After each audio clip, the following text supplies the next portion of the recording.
This Easter week, I'm going to read through the story of Luke 24, the walk to Emmaus, read it in pieces a little bit each day, and talk about it every day this week. Starting at Luke 24:13, these events are the same day that Jesus was raised from the dead, and the women had gone to the tomb and found angels there that gave them that message.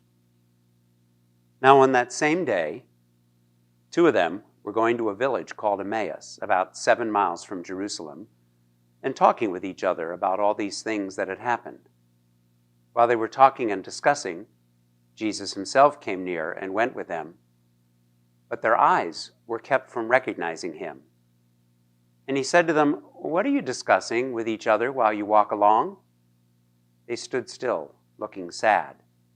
Then one of them, whose name was Cleopas, answered him, "Are you the only stranger in Jerusalem who does not know the things that have taken place there in these days?" If you read the various stories of Jesus' appearing to people after his resurrection, and frankly, we're going to read many of those stories on the Sundays during the season of Easter this year, one thing they have in common is people tend not to recognize him at first.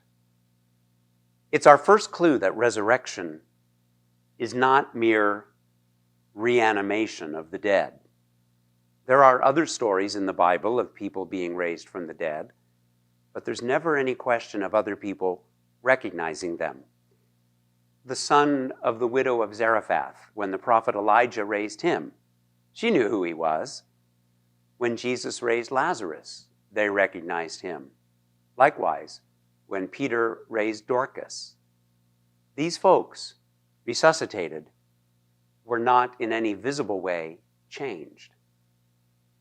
But Jesus clearly had been changed. Mary Magdalene didn't recognize him in the garden. Neither did the disciples who went fishing. And in this story, Cleopas and the other disciple, his wife maybe, did not recognize Jesus. So my first thought is that I hope we recognize Jesus whenever we run into him. Jesus told a story, you know this, in Matthew 25, about folks who fed the hungry and visited the sick and imprisoned and did other good deeds, never knowing that they were doing them for him. And that's a good time not to recognize Jesus. You know, when you feel moved to help somebody just because they need to be helped out, not because you know that Jesus is really behind it. But on the other hand, I hope we never find ourselves in a situation in which we're talking about something important and that the voice of Jesus is part of the conversation and we overlook him.